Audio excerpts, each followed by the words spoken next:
따라해보세요. 하나 둘셋넷 건강해져라 건강해져라 건강해져라 건강해져라 가족 건강에도 부모님 선물도 건강종합몰 정관장몰.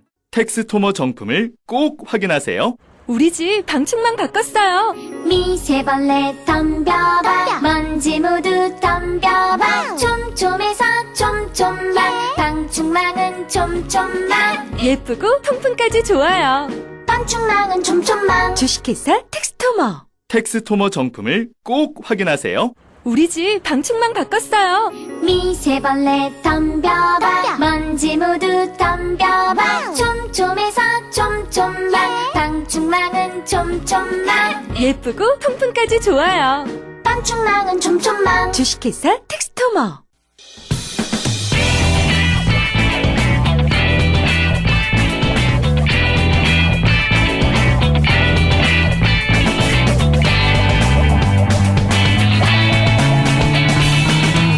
김어준의 뉴스 공장. 지난 25일 사드 배치 철회 미국 평화시민 대표단이 입국을 했습니다. 많은 분들이 잘 모르실 텐데, 그래서 오늘 저희 뉴스 공장은 미국 평화시민 대표단 중에 두 분을 모셨어요. 지난 2012년과 2016년 미국 대선 녹색당 대통령 후보였던 질 스타인치. 안녕하세요. Hi. 안녕하십니까. It's awesome to be here. 여기에 Thank you. 오게 돼서 너무 영광입니다. 네, 감사합니다. 그리고 미국 여성평화단체 코드핑크의 대표 메데안 벤자민 씨도 나오셨습니다. 안녕하세요. Hello. 안녕하십니까. 여기 오게 돼서 아주 기쁩니다. 첫 번째 질문을 드릴게요. 우선 미국 시민평화대표단을 파견한 것이 이제 태스크포스라는 이름을 불린다고 하는데, 이게 1년 전에 결성된 연대기구라고 들었어요. 이 기구가 어떤 활동을 하는 것인지 좀 소개해 주십시오. If you ask most Americans, 사드라는 이야기를 들으면 들으면 그 어떤 남자 이름 생각할 거예요. 그만큼 사드는 알려지지 않은 거예요, 미국에서. 그렇기 때문에 이 그룹의 가장 중요한 역할은 왜 사드가 한국 사람들한테 불필요한가? 그리고 왜 사드가 종국에는 우리 세계의 평화에 불필요한가? 그런 것을 알려내는 가장 기본적인 교육을 하는 것을 지향하는 그룹입니다. 알겠습니다. 자, 그럼 이번에 한국에 오신 이유는 정확하게 뭔가요?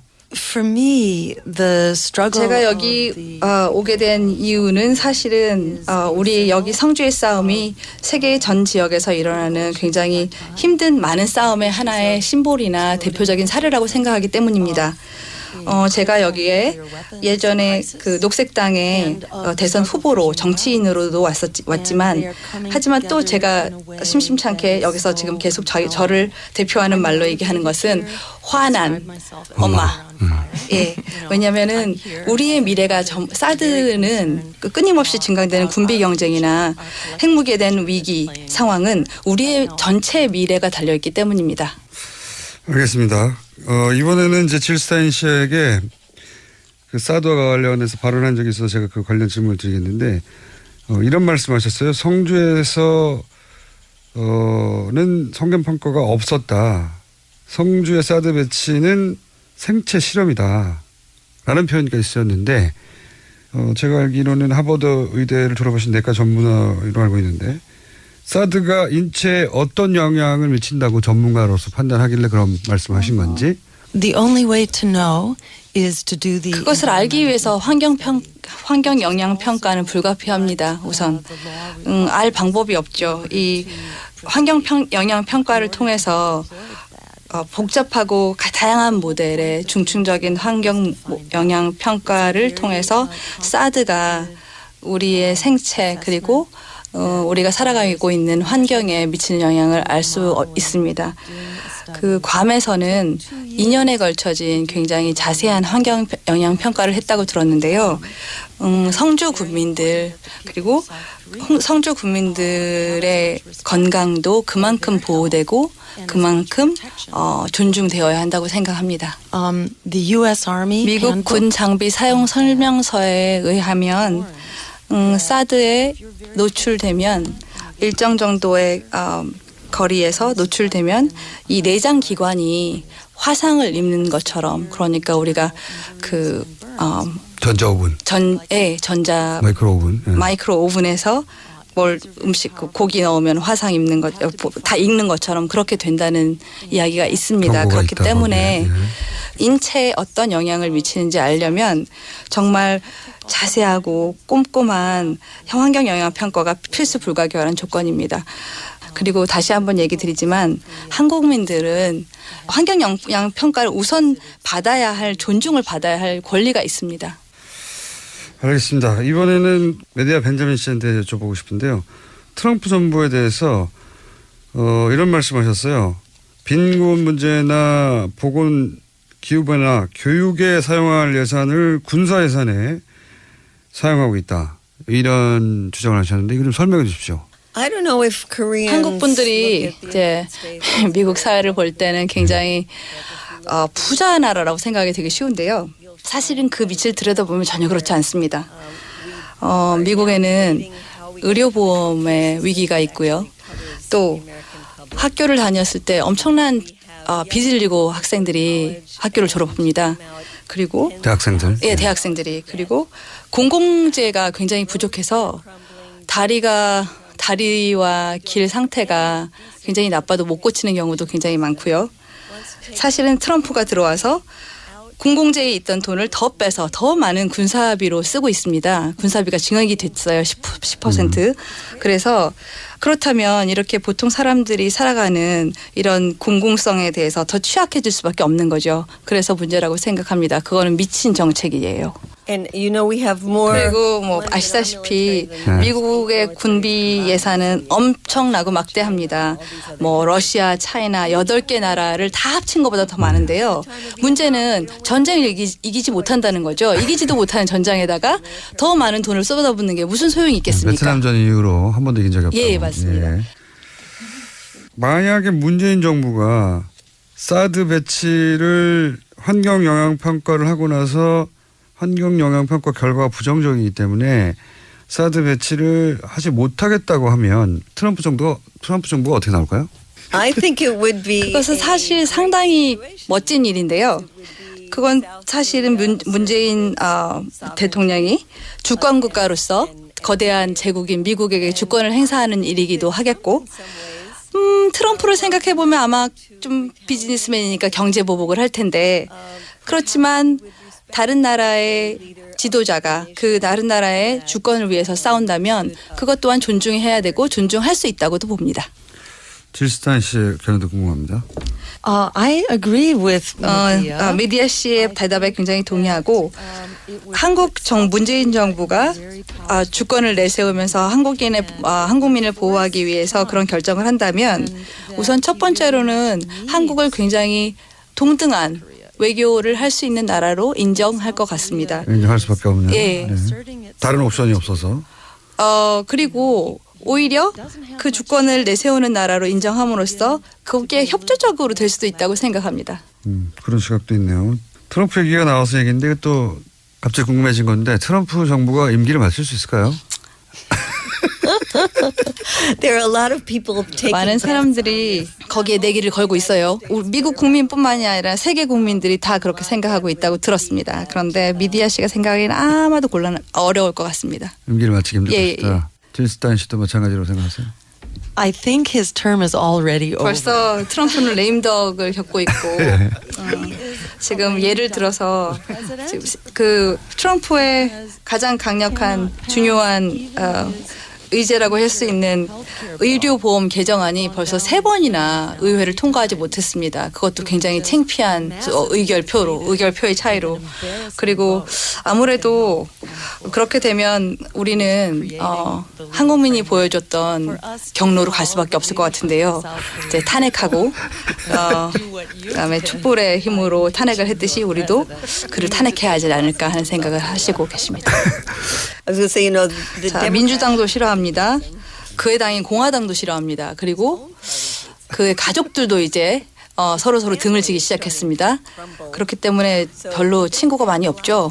그러니까 점점 무너지고 있는 것 같습니다. 그 한국 촛불 집회에 대해서 몇 차례 언급을 하셨는데 언급을 하셨으니까 제가 한번 여쭤볼게요. 지난 겨울 내내 한국에서의 촛불 집회에 대해서는 어떤 인상을 가지고 보셨고 예, 그 결과에 대해서는 어떻게 평가하시는지. We have seen in the last 지난 몇 년간 우리는 세계 여러 지역에서 민중이 일어나서 항쟁을 하는 것을 봤죠. 그런데 뭐 아랍 스프링이나 스페인이나 그리스 여러 군데서 봤습니다. 특히 한국 같은 경우는 부패하고 시민의 대표성이 없는 정부를 스스로 끌어내리고 보다 민주적이고 시민을 대표하는 정부로 바꿔내는 이러한 거대한 촛불의 물결을 보고 정말 전 세계 시민들은 큰 영감을 얻었다고 할 수 있습니다. 특히나 많은 시민들이 비폭력적으로 자신의 의사를 전달하고 민주주의를 수호하려는 움직임은 사실은 큰 감명이었습니다. Medea said it beautifully. I would only add 미디아 씨가 벌써 너무 멋있게 얘기해 줬었는데요. 사실 촛불 항쟁은 계속되고 있습니다. 김천 촛불 집회에 갔다 왔는데 거기서도 계속해서 시민의 목소리가 빛나고 예전의 촛불 집회가 부패한 정권에 대한 반대로 시작이 되었다면 지금의 촛불 집회는 군사주의와 그리고 주권을 찾아가는 시민의 행보라고 볼 수 있습니다. 이들을 통해서 전 세계 시민들은 미래가 시민의 손에 달려 있고 평화와 정의와 민주주의를 우리가 지켜낼 수 있다는 큰 힘을 받았습니다. 그리고 한국민들은 촛불 집회는 이런 영혼들을 끌어내는 견인하는 역할을 했다고 볼 수 있습니다. 미국인들은 트럼프가 당선되고 나서 뭔가 좀 비현실적이라고 생각하지 않느냐고. 저희가 한국 사람들이 보기에는 굉장히 비현실적으로 보이거든요. 그 만화에서 일어나거나 TV쇼에서 일어날 일인데 진짜로 막 일어나니까 굉장히 비현실적이다. 근데 미국인들이 실제 자신의 대통령으로 트럼프를 바라보는 마음은 어떤 건지. the American political system has been 미국식 민주주의는 붕괴 직전입니다. 많은 미국 사람들이 사실은 이당 독재라고 하는 이 시스템에 대해서 환멸을 느끼고 이제 믿지를 점점 이렇게 불신을 하게 되었는데 특히나 그렇기 때문에 사실은 트럼프를 찍었던 사람들이 트럼프를 찍은 게 아니라 힐러리를 반대해서 찍었다고 생각하시면 맞습니다. 그래서 제3의 후보들에 대한 관심이 많이 있었으나 저 같은 제3의 후보들이 미디어나 여러 가지 언론의 주목을 거의 받지 못했습니다. 그래서 미국민들은 거기에 대해서 알지도 못했었고 트럼프가 대통령이 된 지금 미국은 앞으로 나아질 길밖에 없다.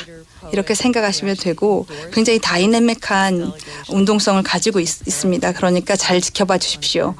한 가지 더 얘기하고 싶은 건 유명한 소설가이자 시인 앨리스 워커 씨가 한 말인데 민중이 가장 쉽게 자신의 힘을 정치력을 포기하는 것은 자신이 힘이 있다는 걸 모르는 것이다.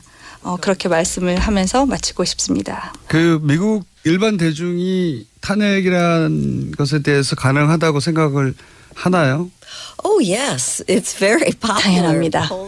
굉장히 탄핵이라는 것에 사람들이 좀 더 적극적으로 반영하기 시작하고 트럼프가 트위트를 하나씩 더 날릴 때마다 사람들은 거기에 더 많이 결합하고 가까이 갑니다. 이제 한국에서 사드를 찬성하는 사람도 물론 있어요. 한국에서도. 그리고 반대하는 사람들도 있습니다. 그러니까 한국에서 사드 배치를 반대하는 사람들하고 지금 미국에서 이제 사드 반대 연대가 앞으로 이 싸움은 적어도 환경영향평가가 끝날 예정인 대략 1년여 정도는 더 이어질 수 있을 것 같은데 1년 동안 어떤 일을 함께 할 수 있을까 거기에 대한 아이디어가 있으신지 There's a very powerful movement here. 김천과 성주 그리고 성주 원불교 지부에서 보여줬던 주민들의 용기는 사실 굉장히 전염성이 강했습니다. 이 전염성을 가지고 우리가 돌아가서 우선 몇 가지 할 수 있는 아이디어 중에 하나는 첫 번째는 세계 동시다발적인 곳에서 시위를 한다. 예. 두 번째는 뭐 성주하고 미국 동시한다든지. 그렇죠. 예. 미국의 여러 도시에서도 함께.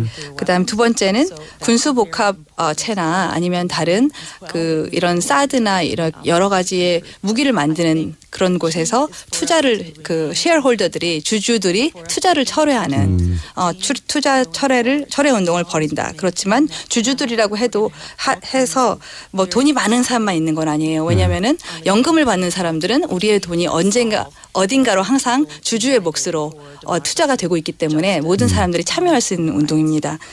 자, 오늘 말씀 감사하고요. 그러면 여기까지 하겠습니다. 지금까지 사드 배치 철회 미국 평화시민 대표회 질 스타인 씨 그리고 메데아 벤자민 씨였습니다. 감사합니다. Thank you so much. Thank you so much. It's great to be on with such a famous person. 감사합니다. 이렇게 유명한 사람을 만나 뵙게 돼서 감사합니다. Thank you. Okay, good. 네. 미국에도 이런 목소리가 있습니다. 뉴스공장은 사드 배치 관련해서 결론이 나기 전까지 전 세계에 다양한 목소리를 담아보겠습니다. 그리고 이 두 분에게는 제가 한국에서 굉장히 유명하다는 걸 분명하게 인식시키고 돌려보냈습니다. 그리고 지금 방금 들어온 소식인데 서울, 경기, 인천,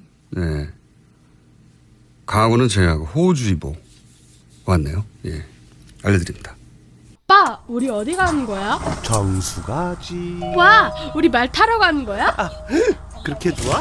고민하지 말고 장수로 오세요. 온 가족이 즐기는 승마 체험과 국내 최대 규모의 말역사 체험관 등 장수에는 정말 볼 것, 누릴 것들이 넘쳐난답니다.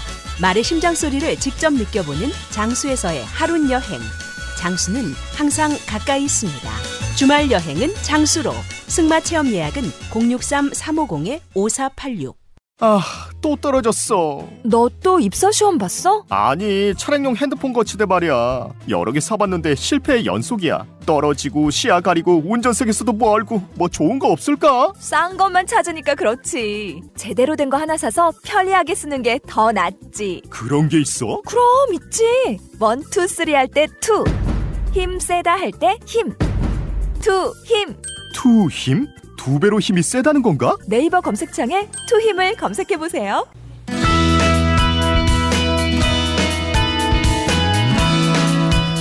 북한의 ICBM급 미사일 도발을 계기로 미사일 지침 개정 협상을 개시하기로 했습니다. 이게 어떤 의미일까요?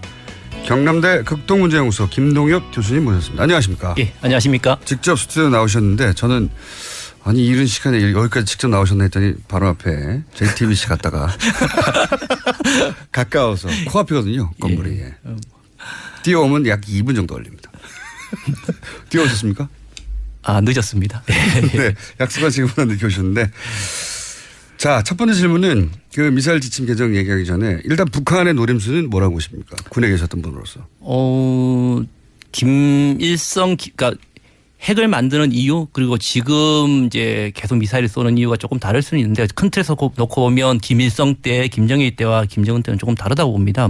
그 당시에는 딜을 하는 어떤 협상의 조건, 그다음에 지렛대로 사용했는데, 카드로 사용했다고 이렇게 볼 수도 있지만 지금 김정은 시기 때는 명백히 보면 생존 그 자체, 그러니까 보유 그 자체를 갖고 가고 있는 것 같아요. 저는 이거를 딜을 해서 양보를 하겠다는 개념보다는 이 지금 북한이 갖고 있는 어떤 자신들의 안보적 위협, 우려 이런 상황보다는 영구적으로 보유국이 되겠다라고 해서 최소한의 자신들의 안전을 보장할 수 있는 최소한의 핵 억지력, 그 핵탄두는 보유하고 가겠다라고 하고 그것을 인정해 달라.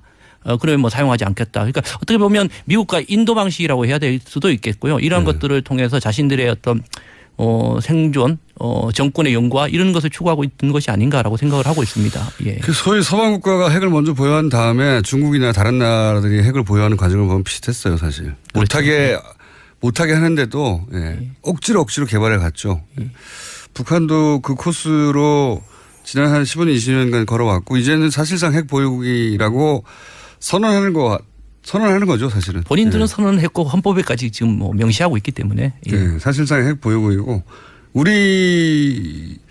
우리나라는 핵 보유국이라고 사실 인정하는 기사나 내용은 별로 없는데 그 뭐 서방에서 보면 핵 보유국을 인정해야 된다고 하는 그런 주장들도 많이 나옵니다. 예.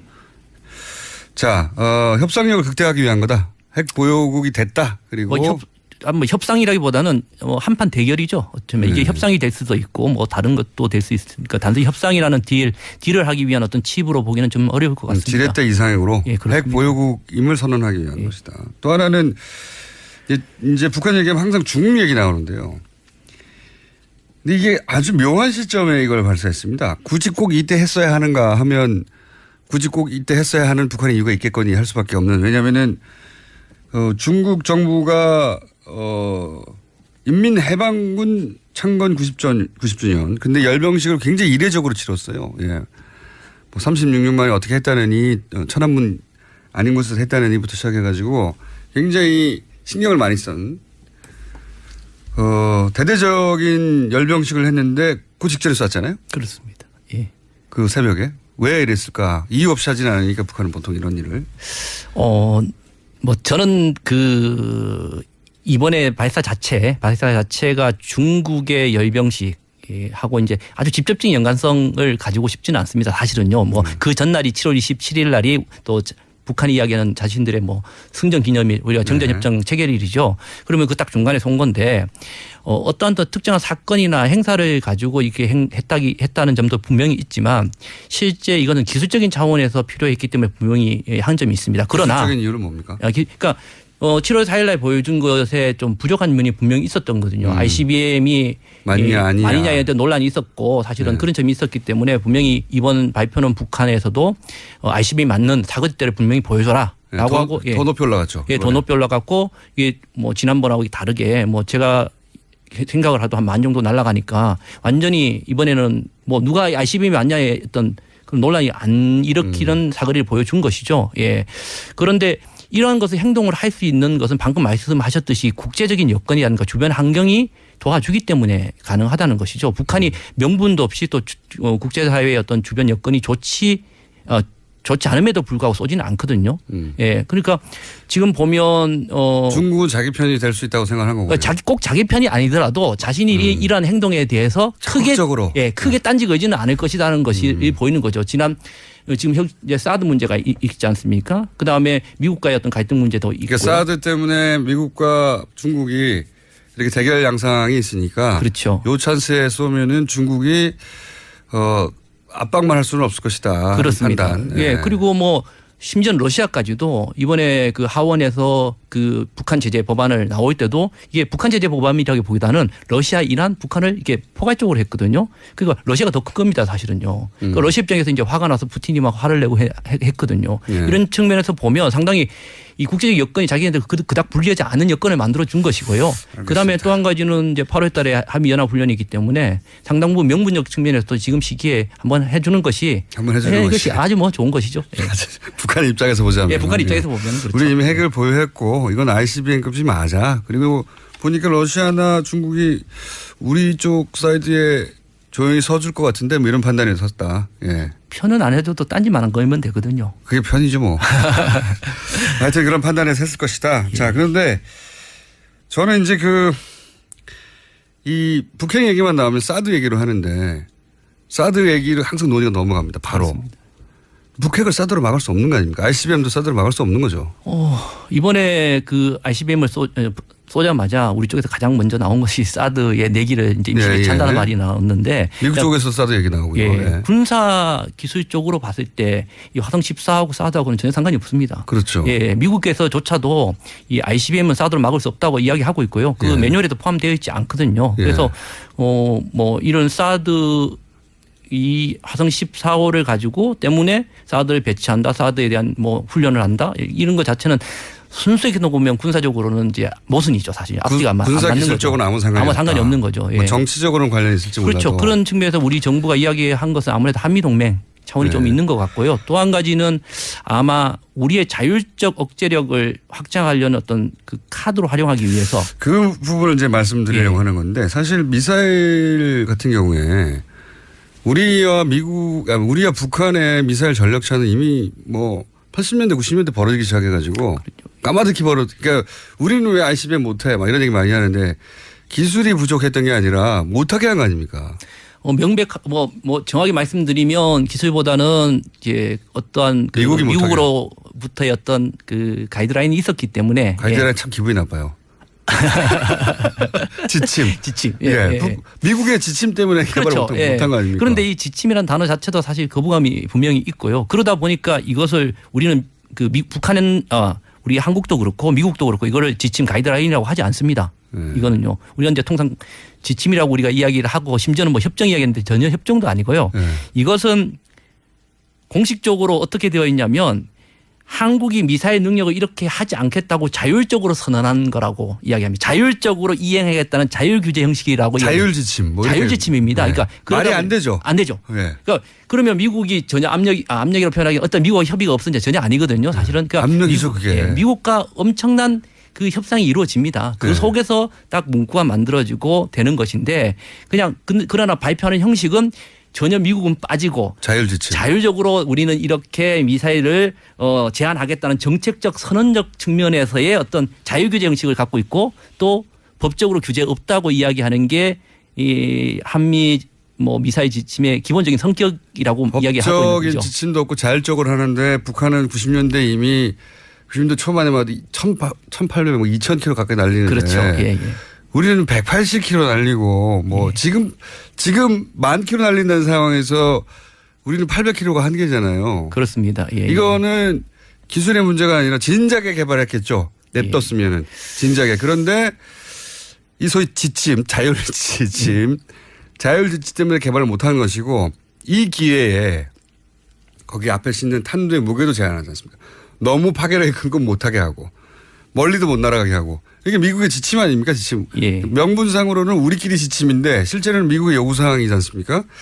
그래서 저는 사실 이런 얘기가 나오면 북한의 미사일 능력이 이렇게 계속 올라가면 우리도 자체적으로 이런 미사일 능력을 계속 전력을 보강해야 되는 이런 목소리가 나와야 되잖아요. 당연히. 당연히 나와야 된다고 생각합니다. 이것은 어떤 이때까지 정치적으로 물속에서만 할 것이 아니라. 물속이요? 제가 해군입니다. 그렇죠. 해군 출신이죠. 좀 군내뿐만 아니라 우리 사회에서 이 문제에 대해서는 또 자주적인 어떤 억제력 차원에서 좀 자신감 있는 목소리가 분명히 나와야 된다 생각하고 있고요. 지금 사실 말씀하신 대로 이 한미 미사일 지침을 쭉 보면 70년대 말에 79년도에 백곰 사업을 우리가 이제 사실 어떻게 몰래 했습니다. 해서 몰래 한 거죠. 사실 박 대통령이 있을 때 몰래 해서 이걸 성공해서 미국이 화들짝 놀라면서 이것을 사실은 못하게 한 것의 시작점이 바로 이 지침이 된 겁니다. 이때는 지침이라기보다는 좀 이제 서한으로 좀 이렇게 보내서 하지했고 그것이 이제 90년대에 이루어서 이런 사안이 이제 합의 사안이죠. 지침 사안이 가서 이것이 180km에 묶여 있었던 겁니다. 그러나 이제 그 이후에 이제 90년대 말에 북한이 이제 대포동을 쏘고 하기 때문에 우리가 이제 계속적으로 조금씩 늘렸죠. 300km. 사실은 내부적으로 계속적으로 만들고 있었어요. 만들고 있어서 이제 그것이 2001년도에 이제 소위 말해서 1차 개정을 하게 됩니다. 그래서 1차 개정을 할 때 이제 김대중 대통령 때 500km까지 해달라라고 이제 저희가 요구를 했었죠. 500km 사거리. 그때는 사실 내부적으로 500km 미사일을 벌써 가지고 있는 상태에서 딜을 한 거예요, 사실은요. 근데 이제 그 1차 개정에서는 300km. 300km까지. 300km면요. 서울 휴전선에서 쏴도 한경도까지 날아가지도 않아요. 한경북도는. 북한 전역이 커버되지도 않는 거예요. 그러니까 이제 평양이라는 것을 이제 중심으로 놓고 한 거죠. 그래서 계속적으로 저희들이 이것을 미사일 기지가 평양에 없으면 어떡합니까? 북한에 말도 안 되는. 그래서 이제 계속적으로 요구를 해오다가 2012년에 이제 2차 개정을 하게 됩니다. 그때도 이제 저희가 1,000km 요구를 했는데 800km를 됐고. 왜냐하면 제주도로부터 북한 끝까지 쏠 수 있어야 한다. 아니요, 제주도 근데 안 됐기 때문에 이제 남쪽 끝단부터 이제 해서 보면 신우주, 부터 이제 포함이 됩니다. 그런데 이제 왜 800km만 끊었느냐라고 이제 보면 아마 이제 중국의 겁니다. 아마 우리 쪽에서 이 베이징까지 거리가 한 950km 정도 되기 때문에 1000km가 그 어떤 주변국의 어떤 오해라든가 그런 것들이 그게 미국이 항상 명분이었죠. 예, 명분이었죠, 사실은요. 예. 중국을 장악해서는 안 된다. 예. 중국은 10,000km 날아가는데요. 우리 이 명분을 내세워서 그렇게 못하게 하더니 자기들은 사드를 배치해서 중국하고 지금 난리가 나는 거 아닙니까? 예. 지금 그걸 한국에다 배치해가지고. 이 한미 미사일 지침 자체가 아까 앞서 말씀드렸듯이 우리가 자율적인 규제 형식, 그러니까 뭐 법적인 것이 없는 정책적 선언이라는 것은요. 한편으로 보면 거짓말이죠, 거짓말. 예, 뭐 미국 입장에서 보면 우리가 미국이 이렇게 좋게 설명을 하면 미국 입장에서는 비확산, 그러니까 이런 무기 체계가 확산되는 것을 방지를 하는 차원에서 자신들이 대신 자기들 무기를 사라. 그렇죠. 예, 예, 그렇죠. 예. 니네가 개발하지 말고 기술력은 있지만 개발하지 말고 왜냐하면 중국 자극하니까 우리 거 사 그냥. 예. 우리가 봐줄게 이거 아닙니까? 그러니까 숨겨진 모습은 그거죠. 사실은요. 자신들의 무기에 관련된 가장 컸지만 겉으로 드러난 것은 비확산에 관련된 문제를 통해서 우리는 비확산에 대한 것을 너희는 지켜주면 우리가 보호해 주겠다라고 우리 명분을 팔아주고 해서 팔아주고 이런 그림을 그렸던 거죠, 사실은요. 기본 구도가 여기인데요. 자, 이 주제는 저희가 이제 잠깐 맛배기를 했고요. 이번 주뿐만 아니라 앞으로 좀 다뤄볼까 합니다. 예. 네, 오늘 인사 정도 나오신 거고 더군다나 JTBC를 가시는 바람에 시간이 왕창 줄었고요. 알렸으면 좀 길게 나눴을 텐데 오늘 여기까지 하고 저희가 또 모실까 합니다. 이 문제에 관해서는. 왜냐하면 북핵 얘기만 나오면 사드 얘기만 하는데 실제로 말씀하셨듯이 사드는 북핵을 막을 수도 없는데 ICBM 막을 수도 없는데 사드 얘기만 하잖아요. 실질적인 얘기를 하자. 예, 진짜 얘기를. 그 뒤에 있는 이야기를. 맞습니다. 예. 어쨌든 많이 걱정하시는 분들이 이 개정 그러니까 협정이 아니고 미사일 지침에 대해서 중국 걱정을 많이 하시는데요. 아니 사드 갖다 놓고 이거 걱정할 생각이 아니거든요. 그러니까 사드 갖다 놓고 이거 걱정할 생각은 저는 아니라고 생각합니다. 그건 미국이 70년대 내서 해온 명분이었어요. 중국을 자극하지 말라고. 중국을 자극한 정도가 아니라 지금 막 찌르고 있으면서. 그래서 사드 논의에서 북핵 문제에서 사드 논의 계속 말씀하셨지만 논의를 우리가 좀 그러니까 오히려 벗어나기 위해서라도 이 문제가 조금 목소리가 나와야 되지 않겠는가 좀 뭐랄까요. 북핵과 사드를 이거로 놓고 보지 마라. 그렇죠. 별개의 논의가 얼마든지 있다. 그 얘기를 좀 시작해 봤고요. 좀 더 본격적으로 앞으로 다뤄보겠습니다. 다음부터는 저희한테 먼저 주십시오. 지금까지 경남대 극동문제연구소 김동엽 교수님이었습니다. 감사합니다. 예, 감사합니다. 시간이 짧아서 아쉬웠습니다.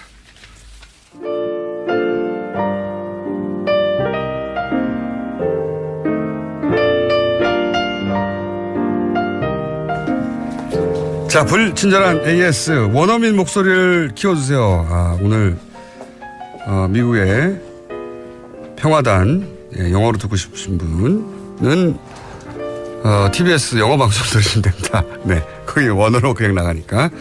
그리고 저희가 이런 조사를 한번 해볼까 합니다. 그 택시 기사분들이 과연 우리 방송을 얼마나 들을까. 근데 이 조사는 아무도 안 해줘가지고 저희가 조사원들을 모셔가지고 직접 거리로 나가서 택시 기사분들에게 무슨 프로를 많이 듣나 조사를 해볼까 합니다. 네. 택시 기사분들은 어디 가면 조사원들이 한꺼번에 많이 발견할 수 있죠? 네. 기사식당인가요? 조만간 시작할 텐데 그 전에 주변에 나는 듣는데 옆에 기사분들은 안 듣는다 그러면은 혼군용을 내주시고 조만간 달려가겠습니다. 자, 김호준 씨 원래 비호감이었는데 팬이 됐어요. 예, 말을 깔끔하게 하시는 스타일이 아니라서 인내심이 필요했는데 듣다 보니까 이제 팬이 됐네요. 예, 그렇습니다. 중독됩니다. 이제 못 떠나요. 그 외에 그린랜드 이그립 캠프 빙하 시추하고 있는 분 누구누가 몰래 썼나. 이번 주에는 저희가 발표합니다. 자, 여기까지 하겠습니다.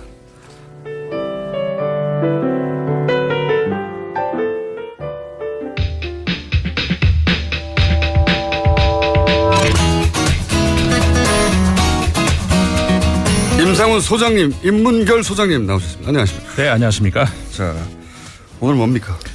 오늘은 그 시간이 많진 않지만 항상 많지 않았어요. 예, 많을 때는 다른 얘기로 세고 예. 시간이 별로 부족한데 어쨌든 하고자 했던 얘기가 세 가지가 있는데 예. 요약을 해서 말씀을 하나씩 드리기로 하겠습니다. 첫 번째로 우리 앞에서 계속 다뤄주셨습니다마는 지난주 금요일이었죠. 북한이 미사일 도발을 했는데 이제 외국에서 이제 그 단순히 이번 금요일 날 발사된 미사일뿐만 아니라 북한의 미사일에 대해서 그리고 핵 개발에 대해서 어떻게 반응을 하고 있는지 그 이야기를 간단하게 해드리려고 하는데 사실 우리나라 언론에서도 그렇고 이번 지난 금요일 북한의 미사일 발사는 사실 예고가 됐었죠. 정확한 시점은 아니었지만 알고도 있었다고. 예, 다 알고 있었고 이제 대통령도 청와대도 그렇게 발표를 했었죠. 이미 알고 있었다. 그래서 이제 신속하게 청와대에서 회의도 하고 외국에서도 외신들도 북한이 이쯤 됐을 때 미사일을 쏠 것이다 예측을 다 했었고요. 그랬을 때 그러면은 이 시점에서 이 북한의 미사일 그다음에 핵 이걸 어떻게 봐야 되느냐. 사실상 우리 보도가 됐었죠. 그 지난 금요일 밤에 쏘았던 미사일은 거리상으로는 미국 동부까지도 날아갈 수 있는 그 기술이 거의 이제 왔다. 다만 거기다 뭐를 탑재하느냐에 따라서 무게가 달라질 수 있으니까 진짜 동부까지 날아갈 수도 있고 아니면은 거기까지는 아직 못 갈 수도 있고 그거는 이제 두고 봐야 됩니다만은 어쨌든 우리가 물론 원하는 바는 아니지만 대체적으로 외국의 전문가들은 북한은 사실상 핵 보유국으로 봐야 된다. 네. 그다음에 봐야 된다는 말도 웃겨요. 그냥 핵 보유국이죠, 뭐. 보유국이죠. 예. 그리고 미사일 수준도 ICBM을 개발을 성공했다라고 봐야 된다. 예, 사실상 그거는 아직은 거기는 약간 분분하더라고요. 그렇죠. 그래서 이제 그렇게 봐야 되는데 그러면은 여기서 사실은 우리가 이제 생각을 해야 되는 것이 계속 우리가 눈을 가리고 귀를 막고 아니다 북한은 없어 이렇게 전략을 계속 거기에 머물러 있어야 되느냐.